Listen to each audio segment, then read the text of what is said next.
বন্ধুরা, আমাদের চারপাশে এমন অনেক কিছুই ঘটে যা দেখে মনে হয় অসম্ভব। একটি ক্ষুদ্র বীজ থেকে বিশাল গাছের জন্ম, আকাশে পাখির অবাধ বিচরণ, এমনকি পৃথিবীর অগ্নুৎপাত, এ সব কিছুরই কি আসলে অলৌকিক, নাকি এর পেছনে রয়েছে বিজ্ঞানের স্পষ্ট ব্যাখ্যা? আজ আমরা দেখব এমন কিছু ফুটেজ যা প্রথম দেখায় অসম্ভব মনে হলেও বিজ্ঞানের চোখে এগুলো যুক্তিসঙ্গত ব্যাখ্যা রয়েছে। প্রকৃতির অপার বিস্ময়, আমাদের কাছে অনন্ত রহস্যের ভান্ডার। তৈরি থাকুন, আজ আমরা এই রহস্যের বিষয় কিছুটা হলেও উন্মোচন করব। একটি ছোট্ট পাখির প্রথম উড়াল, কত সুন্দর, কত অদ্ভুত, মনে হয় যেন একটি অলৌকিক ঘটনা। আসলে এই ঘটনার পেছনে কাজ করে অসংখ্য বছরের বিবর্তন, পাখির দেহের উপযুক্ত গঠন এবং অবশ্যই নিরন্তর চেষ্টা। পাখির হালকা হাড়, বায়ুপূর্ণ থলি এবং বিশেষ ধরনের ডানার গঠন তাকে উঠতে সাহায্য করে, এবং অবশ্যই প্রবল ইচ্ছাশক্তি এবং ভারসাম্য রাখার ক্ষমতা তাকে প্রথম উড়ানের জন্য তৈরি করে তোলে। এবার দেখুন একটি ক্ষুদ্র বীজ থেকে কিভাবে একটি বিশাল গাছের জন্ম হয়। মাটি, জল এবং সূর্যের আলো, এই তিনটি উপাদানের সাহায্যে একটি বীজ নিজেকে রূপান্তরিত করে একটি প্রাণবন্ত গাছে। এই প্রক্রিয়াটি কেবল অসাধারণ নয়, এটি আমাদের গ্রহের জীবন চক্রের একটি অপরিহার্য অংশ।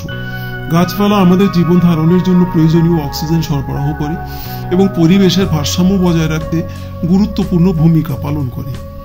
রূপান্তরের একটি অপূর্ব রহস্য হচ্ছে প্রজাপতির জন্ম। ছোট্ট ডিম থেকে একটি সুন্দর প্রজাপতি জন্ম নেয়। এই রূপান্তর প্রক্রিয়াটি প্রকৃতির একটি অসাধারণ উদাহরণ। ডিম, লার্ভা, পিউপা এবং অবশেষে প্রজাপতি, এই চারটি পর্যায়ের মধ্য দিয়ে একটি নতুন জীবের জন্ম। এই পরিবর্তনের প্রতিটি পর্যায়ে অত্যন্ত জটিল এবং বিজ্ঞানসম্মত। এটি আমাদের দেখায় যে প্রকৃতি কিভাবে সাধারণ থেকে অসাধারণ তৈরি করতে পারে। আগ্নেয়গিরির অগ্নুৎপাত একটি প্রাকৃতিক প্রক্রিয়া। আগ্নেয়গিরির অগ্নুৎপাত দেখতে ভয়ঙ্কর হলেও এটি আসলে পৃথিবীর আভ্যন্তরীণ তাপ এবং চাপ প্রকাশের একটি প্রক্রিয়া। পৃথিবীর অভ্যন্তরে গলিত শিলা, যা ম্যাগমা নামে পরিচিত, তা বিভিন্ন ফাটল এবং ছিদ্র পথ দিয়ে বেরিয়ে পৃথিবীর পৃষ্ঠে উঠে আসে এবং অগ্নুৎপাতের সৃষ্টি করে। যদিও এটি ধ্বংসাত্মক হতে পারে, তবে এই প্রক্রিয়াটি আমাদের গ্রহের গঠন এবং বিবর্তনের জন্য অত্যন্ত গুরুত্বপূর্ণ। গভীর নীল জলে তিমির ডুব একটি চমকে যাওয়ার মতো ঘটনা। বিশাল তিমি কিভাবে এত সহজে সমুদ্রের গভীরে ডুব দিতে পারে? এই প্রশ্নের উত্তর লুকিয়ে আছে তিমির শারীরিক গঠনে। তিমির ফুসফুস অন্যান্য স্তন্যপায়ী প্রাণীর তুলনায় অনেক বেশি দক্ষ, যা তাদেরকে দীর্ঘক্ষণ পানির নিচে থাকতে সাহায্য করে। এছাড়াও তাদের মাংসপেশিতে একটি বিশেষ ধরনের প্রোটিন থাকে যা অক্সিজেন সংরক্ষণ করে, এবং তাদের রক্ত পরিবহন ব্যবস্থা অক্সিজেন সরবরাহ করার জন্য বিশেষভাবে অভিযোজিত। এখানে কোনো কিছুই অসম্ভব নয়। দেখলেন তো, যা আমাদের কাছে অসম্ভব বলে মনে হয় তার পেছনে থাকে বিজ্ঞানের স্পষ্ট ব্যাখ্যা। প্রকৃতি একটি অপার বিস্ময় যা আমাদের অনন্ত জিজ্ঞাসা করে তোলে। আশা করি আজকের এই ভিডিও নিশ্চয়ই আপনাদের প্রকৃতির প্রতি আরো কৌতূহলী করে তুলেছে। মনে রাখবেন, জ্ঞানের কোনো সীমা নেই। নতুন নতুন জ্ঞান অর্জন করতে থাকুন, প্রকৃতিকে ভালোবাসুন এবং আমাদের সাথেই থাকুন। আপনি কল্পনা করুন রাতের আকাশের রঙের খেলা। সবুজ আলোর পর্দা যেন ঝিকমিক করছে, নাচছে। লাল আর নীল রশ্মি ছুটে ছুটে চলছে আকাশ জুড়ে। আপনি দেখছেন প্রকৃতির সবচেয়ে অসাধারণ আলোর খেলা, সুমেরু জ্যোতি বা অরোরা বরিয়ালিস। উত্তরের আলো নামে পরিচিত এই জাদুকরী আলো যুগ যুগ ধরে মানুষকে মুগ্ধ করে আসছে। কত গল্প, কত রূপকথা জড়িয়ে আছে এই নাচানি আলোর সাথে, যা শোনা হয়েছে কত প্রজন্ম ধরে। কিন্তু আসল সত্যিটা আমরা যা দেখব তা কোনো রূপকথার চেয়ে অনেক বেশি জাদুকরী। কিভাবে এই আকাশের নাচন ঘটে? এর সবকিছু শুরু আকাশে সূর্য থেকে। সূর্য থেকে সবসময় চার্জিত কণার প্রবাহ বের হয়, যাকে বলে সৌরঝড়। এই ঝড় মহাকাশ পার হয়ে পৃথিবীতে পৌঁছায়। আমাদের পৃথিবীর চৌম্বক ক্ষেত্র একটা ঢালের মতো কাজ করে। বেশিরভাগ কণাকে ঢুকতে দেয় না, কিন্তু উত্তর ও দক্ষিণ মেরুতে এই চৌম্বক ক্ষেত্র তুলনামূলকভাবে দুর্বল। এখানে কিছু কণা পৃথিবীর বায়ুমণ্ডলে প্রবেশ করে বসে। যখন এই চার্জিত কণাগুলো বায়ুমণ্ডলের বিভিন্ন গ্যাসের সাথে ধাক্কা খায়, তখন গ্যাসের অণুগুলো উত্তেজিত হয়। এই উত্তেজনা আলোর রূপে শক্তি বের করে। সুমেরু জ্যোতির বিভিন্ন রং নির্ভর করে কোন ধরনের গ্যাসের অণু উত্তেজিত হচ্ছে তার উপর। সবুজ রং সবচেয়ে বেশি দেখা যায়, কারণ এটা অক্সিজেন থেকে হয়। নাইট্রোজেন নীল এবং বেগুনি রং তৈরি করে। উত্তরের এই আলো ভালোভাবে দেখার জন্য আপনাকে যেতে হবে উত্তর মেরুর কাছাকাছি অঞ্চলে। কানাডা, আইসল্যান্ড এবং নরওয়ে এই আলোর খেলা দেখার জন্য বিখ্যাত। শীতকালের লম্বা রাতে এই আলো সবচেয়ে ভালো দেখা যায়। আকাশ পরিষ্কার থাকা জরুরি, কারণ মেঘ থাকলে আলো ঢেকে যাবে। সব ঠিকঠাক থাকলেও কখন এই আলো দেখা যাবে তা আগে থেকে বলা কঠিন। সূর্যের কর্মকাণ্ড এর উপর অনেক নির্ভর করে। যখন সূর্যের কর্মকাণ্ড বেশি থাকে, যেমন সৌরঝড়, তখন এই জাদুকরী আলো দেখার সম্ভাবনা বেড়ে যায়। কিছু ওয়েবসাইট ও অ্যাপ আছে যেগুলো এই আলো কবে দেখা যাবে তা বলতে পারে। উত্তর মেরুর কাছাকাছি যারা থাকে তারা এই আলো নিয়ে কত রকম গল্প তৈরি করেছে। ভাইকিংরা বিশ্বাস করত যে এই আলো আসলে ভ্যালকিরিদের বর্মের প্রতিফলন। ভ্যালকিরিরা ছিল কিছু রহস্যময় নারী যারা যুদ্ধে কে জিতবে আর কে হারবে তা নির্ধারণ করত। ফিনল্যান্ডের রূপকথা বলে একটা জাদুকর শিয়াল বরফের উপর দৌড়ে এই আলো তৈরি করে। এইসব গল্প বলে যে যুগ যুগ ধরে এই আলো মানুষকে কতটা মুগ্ধ করেছে। আজও বিজ্ঞান জানার পরও এই আলো দেখলে মন ভরে যায়। এই বিশাল আলোর রূপ আমাদের মনে করিয়ে দেয় যে আমরা কত রহস্যময় একটা বিশ্বে বাস করি। সূর্য একটা তারা, অনেক অনেক বড় একটা গরম গ্যাসের বল। এই গ্যাস সবসময় ঘুরছে। মাঝে মাঝে সূর্য থেকে কিছু চার্জযুক্ত কণা বের হয়। এগুলোকে আমরা বলি সৌরবায়ু বা সূর্যের বাতাস। এই বাতাস সবসময় সূর্য থেকে বাইরের দিকে বয়ে যায়। অকল্পনীয় গতিতে এরা মহাকাশে ছুটে বেড়ায়। সূর্যের বাতাস খুবই শক্তিশালী। এরা স্যাটেলাইট এবং বিদ্যুৎ সরবরাহ ব্যবস্থায় ব্যাঘাত ঘটাতে পারে, কিন্তু এরাই আকাশে একটা অসাধারণ সুন্দর জিনিস তৈরি করে যার নাম অরোরা। পৃথিবীর একটা চৌম্বক ক্ষেত্র আছে, এটা একটা ঢালের মতো কাজ করে। এই ঢাল আমাদের সূর্যের সৌরবায়ু থেকে রক্ষা করে। ভাবুন, পৃথিবী একটা বিশাল বেলুনের ভেতরে আছে। এই বেলুনটা সূর্যের ক্ষতিকারক রশ্মিগুলিকে ঠেকিয়ে দেয়। তবে মেরু অঞ্চলে এই চৌম্বক ক্ষেত্র একটু দুর্বল। এর ফলে কিছু সৌর বায়ুর কণা আমাদের বায়ুমণ্ডলে ঢুকে পড়ে, আর এখানেই জাদুটা ঘটে। যখন সৌরবায়ুর কণা আমাদের বায়ুমণ্ডলে প্রবেশ করে, তখন তারা গ্যাসের অণুর সাথে ধাক্কা খায়। আমাদের বায়ুমণ্ডলে বেশিরভাগই নাইট্রোজেন এবং অক্সিজেন। এই ধাক্কা গ্যাসের অণুগুলোকে উত্তেজিত করে, মানে তারা শক্তি পায়। তারপর এই উত্তেজিত অণুগুলো আলো হিসাবে শক্তি ছেড়ে দেয়। এই প্রক্রিয়াটা অনেকটা নিয়ন বাতির মতো। বিদ্যুৎ বাতির ভিতরে গ্যাসকে উত্তেজিত করে, ফলে এটা জ্বলে ওঠে। অরোরার রং নির্ভর করে কোন গ্যাসের অণু উত্তেজিত হচ্ছে তার উপর। অক্সিজেন সবুজ এবং লাল আলো তৈরি করে, নাইট্রোজেন নীল এবং বেগুনি আলো তৈরি করে। অরোরার সবচেয়ে সাধারণ রং হচ্ছে সবুজ, কারণ উপরের বায়ুমণ্ডলে অক্সিজেন সবচেয়ে বেশি। অরোরা আলো আর রঙের এক অসাধারণ প্রদর্শন। এরা সূর্যের শক্তি এবং আমাদের গ্রহের সৌন্দর্যের একটা স্মারক। বন্ধুরা, এখন আপনাদের প্রকৃতি এক অদ্ভুত রহস্যময় ঘটনা নিয়ে কিছু কথা শোনাবো, যেটি হচ্ছে বল লাইটনিং, মানে পোড়াবাতি। ভাবুন তো, আকাশে ভেসে বেড়াচ্ছে একটা আলোর বল, যেন কোনো সায়েন্স ফিকশন সিনেমার দৃশ্য। শুনতে অবিশ্বাস্য মনে হলেও এটা সত্যি। শত শত বছর ধরে মানুষ এই পোড়াবাতি দেখতে পেয়েছে। কেউ বলেছে ছোট্ট একটা মটরশুটির মতো, আবার কারো মতে বিশাল বড়, অনেক মিটার চওড়া। ঝড় বৃষ্টির সময় এই আলোর বল দেখা যায়, কিন্তু সাধারণ বিদ্যুৎ চমকের মতো সোজা সোজা নেমে আসে না, বরং ভেসে ভেসে এদিক ওদিক ঘোরাফেরা করে, এমনকি জানালা বা দেওয়াল ভেদ করেও যেতে পারে। কিন্তু প্রশ্ন হলো, এই পোড়াবাতি আসলে কি জিনিস? কেউ বলে পুড়ে যাওয়া ধুলোবালি, আবার কেউ বলে আটকে থাকা বিদ্যুৎ, কিন্তু আজ পর্যন্ত কেউ এর আসল রহস্য উন্মোচন করতে পারেনি। কিছু পোড়াবাতি কিছু সেকেন্ড স্থায়ী হয়, আবার কোনোটা মিনিট খানেকও থাকে, তারপর হয়তো ধীরে ধীরে মিলিয়ে যায় অথবা বিস্ফোরণের সাথে শেষ হয়। এই অদ্ভুত সব ব্যাপার একে আরো রহস্যময় করে তোলে। বিজ্ঞানীরা এটা ল্যাবরেটরিতে তৈরি করার চেষ্টা করেও সফল হননি। 1908 সালে রাশিয়ায় একটা ঘটনা ঘটেছিল। এক বাড়িতে হঠাৎ একটা পোড়াবাতি ঢুকে পড়ে। সেটা ঘরের ভেতর ঘুরে ঘুরে আবার জানালা দিয়ে বেরিয়ে যায়। এই সব রোমাঞ্চকর ঘটনা আমাদের আরো বেশি করে জানার জন্য উৎসাহিত করে। তাই পরবর্তীতে যখন ঝড় বৃষ্টি হবে, আকাশের দিকে লক্ষ্য রাখবেন, হয়তো আপনিও প্রকৃতির এই অদ্ভুত রহস্যের সাক্ষী হতে পারবেন। এটির বৈজ্ঞানিক ব্যাখ্যা একটি রয়েছে। সেটি আপনি কল্পনা করুন, শক্তিতে ভরা একটা আলোর গোলক, চারপাশে বিদ্যুৎ খেলা করছে, অদ্ভুত এক আলোয় জল জল করছে, এ যেন জীবন্ত একটা বিদ্যুৎ বলয়। এটাই হলো হাই এনার্জি প্লাজমা বল, এক রহস্যময় আলোক বিষয় যা বিজ্ঞানী থেকে শুরু করে সাধারণ মানুষ সবাইকে মুগ্ধ করে। কিন্তু আসলে কি এই রহস্যময় আলোর বল? এর ভেতরে লুকিয়ে আছে কি রহস্য? এর উত্তর লুকিয়ে আছে পদার্থের এক অদ্ভুত অবস্থার মধ্যে, যেটাকে বলা হয় পদার্থের চতুর্থ অবস্থা, প্লাজমা।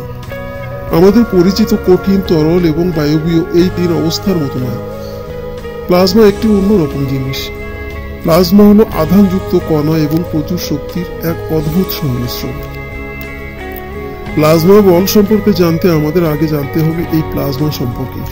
আমরা প্রতিদিন আমাদের চারপাশে তিন অবস্থায় পদার্থ দেখতে পাই, কঠিন, তরল এবং বায়বীয়। কিন্তু পদার্থের আরেকটি অবস্থা আছে যা অনেক বেশি বিস্ময়কর এবং শক্তিশালী, সেটি প্লাজমা। প্লাজমা কোনো বিরল পদার্থ নয়, বরং এটি মহাবিশ্বে প্রচুর পরিমাণে পাওয়া যায়। যারা মহাকাশ আলোকিত করে তারা আসলে প্লাজমার বিশাল বল। কিন্তু প্লাজমা আসলে কি? ধরুন আপনি একটা গ্যাসকে তাপ দিচ্ছেন। তাপমাত্রা বাড়ার সাথে সাথে গ্যাসের পরমাণুগুলো আরো বেশি শক্তি পাবে এবং দ্রুত গতিতে ছুটোছুটি করবে। একসময় তারা এত দ্রুত গতিতে ছুটোছুটি করবে যে তাদের মধ্যে সংঘর্ষ হলে পরমাণু থেকে ইলেকট্রন মুক্ত হয়ে যাবে। এর ফলে মুক্ত ইলেকট্রন এবং আয়ন তৈরি হবে। আয়ন হলো সেই পরমাণু যারা ইলেকট্রন হারিয়েছে অথবা লাভ করেছে। এই আয়নিত গ্যাস, যার মধ্যে মুক্তভাবে চলাচলকারী আধানযুক্ত কণা রয়েছে, তাকেই আমরা প্লাজমা বলি। প্লাজমার এই অনন্য গঠন, অর্থাৎ মুক্তভাবে চলাচলকারী আধানযুক্ত কণার মিশ্রণ, এটিকে পদার্থের অন্যান্য অবস্থা থেকে আলাদা করে। এই বৈশিষ্ট্যগুলোই হাই এনার্জি প্লাজমা বলের আলোক প্রদর্শনের মূল কারণ। পরীক্ষাগারে হাই এনার্জি প্লাজমা বল তৈরি করা হয়তো কল্পবিজ্ঞানের মতো মনে হতে পারে, কিন্তু প্রক্রিয়াটি আসলে একেবারেই সহজ।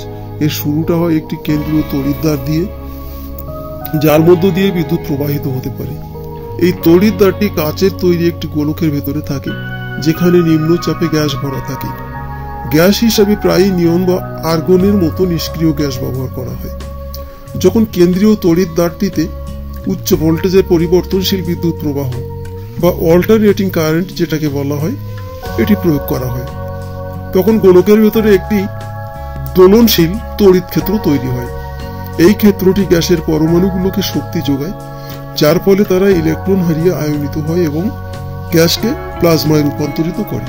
শক্তিপ্রাপ্ত প্লাজমা রঙিন সুতার মতো তৈরি করে, যা কেন্দ্রীয় তড়িৎদ্বার থেকে বাইরে কাচের গোলকের দিকে প্রসারিত হয়। এই সুতাগুলো ক্ষুদ্রাকৃতির বিদ্যুৎ চমকের মতো, যা প্লাজমার মধ্য দিয়ে বিদ্যুৎ প্রবাহ বহন করে। দোলনশীল তড়িৎ ক্ষেত্রের প্রতিক্রিয়ায় তারা নাচানাচি করে এবং প্লাজমা বলের চারপাশে আলোর খেলা তৈরি করে। প্লাজমা বলের ভেতরে সুতাগুলোর মনোমুগ্ধকর নৃত্য আসলে তড়িৎ বলের পারস্পরিক ক্রিয়ার এক দৃশ্যমান প্রমাণ। এই অদ্ভুত নৃত্যের মূলে রয়েছে আধানযুক্ত কণার মৌলিক ধর্ম। সমধর্মী আধান বিকর্ষণ করে এবং বিপরীত ধর্মী আধান আকর্ষণ করে। উচ্চ ভোল্টেজের কেন্দ্রীয় তড়িৎদ্বারটি ঋণাত্মক আধানযুক্ত ইলেকট্রনের উৎস হিসাবে কাজ করে। যখন এই ইলেকট্রনগুলো বাইরের দিকে ছুটে যায়, তখন তারা গ্যাসের পরমাণুর সাথে সংঘর্ষে লিপ্ত হয়, তাদের আয়নিত করে এবং প্লাজমা তৈরি করে। মুক্ত ইলেকট্রনগুলো ঋণাত্মক তড়িৎদ্বার দ্বারা বিকশিত হয় এবং ধনাত্মক আধানযুক্ত বাইরের গোলকের দিকে আকৃষ্ট হয়, যার ফলে তারা বাইরের দিকে ছুটে যায় এবং আলোকিত সুতা তৈরি করে। তবে এই সুতাগুলো স্থির থাকে না। তড়িৎ ক্ষেত্রের দোলনের সাথে সাথে এরা স্থান পরিবর্তন করে এবং আকর্ষণ ও বিকর্ষণ বলের মধ্যে একটি গতিশীল ভারসাম্য তৈরি করে। তড়িৎ চুম্বকত্বের জটিল মিথস্ক্রিয়ায় এই সূক্ষ্ম ভারসাম্যই প্লাজমার বলগুলিকে তাদের মনোমুগ্ধকর প্রায় জীবন্তের মতো চেহারা দেয়। এখন আমরা নামবো সমুদ্রের গভীরে, সেখানে খুঁজব বায়োলুমিনেসেন্সের অস্তিত্ব। সমুদ্রের গভীরে নামলে সূর্যের আলো কমতে কমতে একসময় একেবারেই অন্ধকার হয়ে যায়, কিন্তু এই ঘোর অন্ধকারেও প্রাণের স্পন্দন কিন্তু থেমে নেই।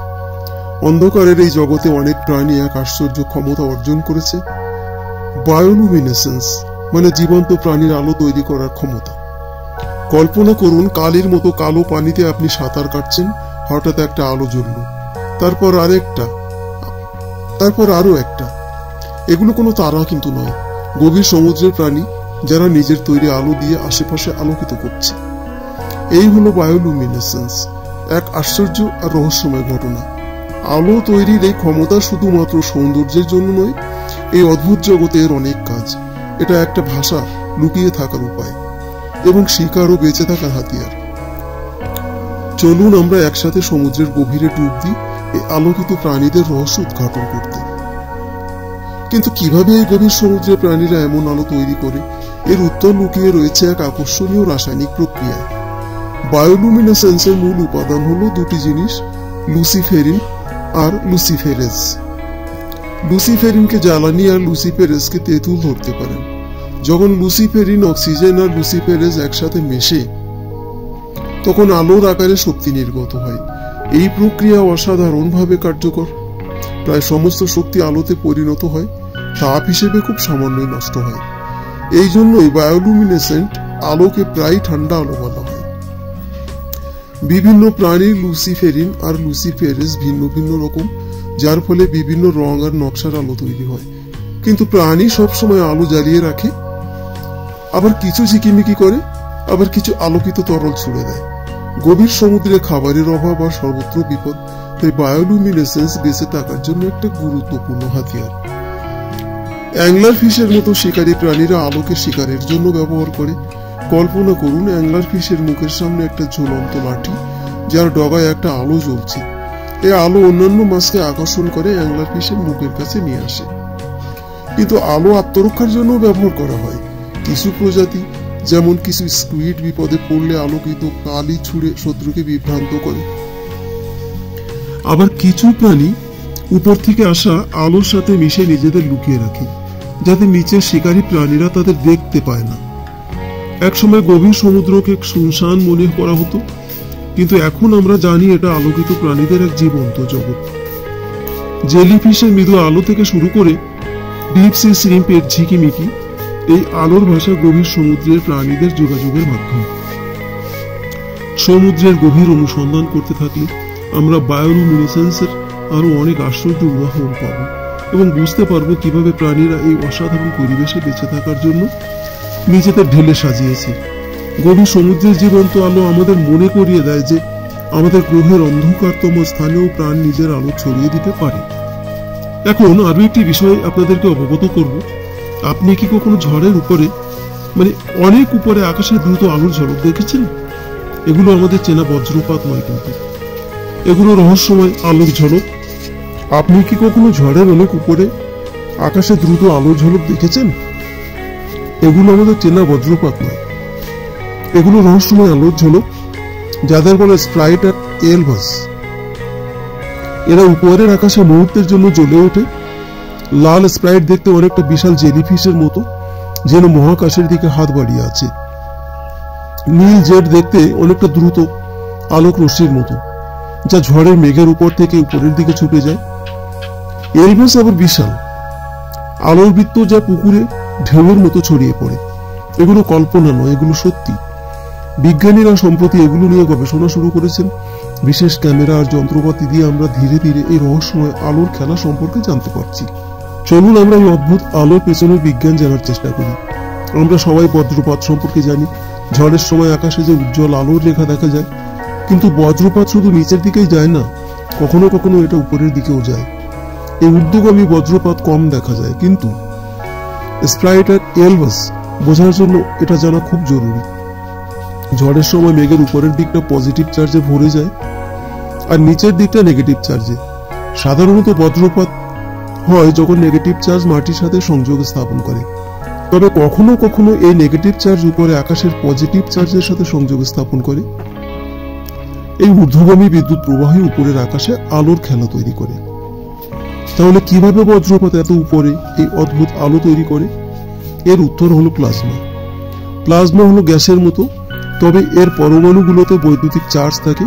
একে প্রায়ই পদার্থের চতুর্থ অবস্থা বলা হয়। ঊর্ধ্বগামী বজ্রপাত উপরের আকাশে প্লাজমার একটা রাস্তা তৈরি করে। এই প্লাজমা আকাশে থাকা গ্যাসের অণুগুলোকে উত্তেজিত করে, যার ফলে সেগুলো আলোকিত হয়। বিভিন্ন গ্যাস বিভিন্ন রঙে আলোকিত হয়, সেজন্য স্প্রাইট প্রায় লাল আর নীল রঙের হয়। এই রঙগুলো উপরের আকাশে থাকা নাইট্রোজেন গ্যাসের উত্তেজিত অবস্থায় তৈরি হয়। অন্যদিকে এলভাস ভিন্ন প্রক্রিয়ায় তৈরি হয়। এগুলো অনেকটা ঢেউয়ের মতো, যা বজ্রপাতের তড়িৎ চুম্বকীয় তরঙ্গের প্রভাবে আকাশের তাপমাত্রা দ্রুত বৃদ্ধি পাওয়ার ফলে তৈরি হয়। স্প্রাইট, এলব্রুস আর নীলজেট শুধু সুন্দর আলো নয়, এগুলো আমাদের বায়ুমণ্ডলের শক্তি কিভাবে চলাচল করে তা বুঝতে সাহায্য করে। এই শক্তি আবহাওয়ার ধরন, রেডিও যোগাযোগ, এমনকি ওজোন স্তরকে প্রভাবিত করে। বিজ্ঞানীরা বিশেষ ক্যামেরা, রাডার সিস্টেম, এমনকি উপগ্রহ ব্যবহার করে এই ক্ষণস্থায়ী আলোর ঝলকগুলো পর্যবেক্ষণ করেন। প্রতিটি ছবি, প্রতিটি পরিমাপ আমাদের এই রহস্যময় আলোর খেলা বুঝতে সাহায্য করে। আমরা যত বেশি জানবো ততই ভালোভাবে আবহাওয়ার পূর্বাভাস দিতে পারবো এবং আমাদের গ্রহকে রক্ষা করতে পারবো। তাই পরের বার যখন ঝড় দেখবেন, উপরের দিকে তাকাতে ভুলবেন না, হয়তো আপনিও এই রহস্যময় আলোর খেলা দেখতে পেয়ে যাবেন।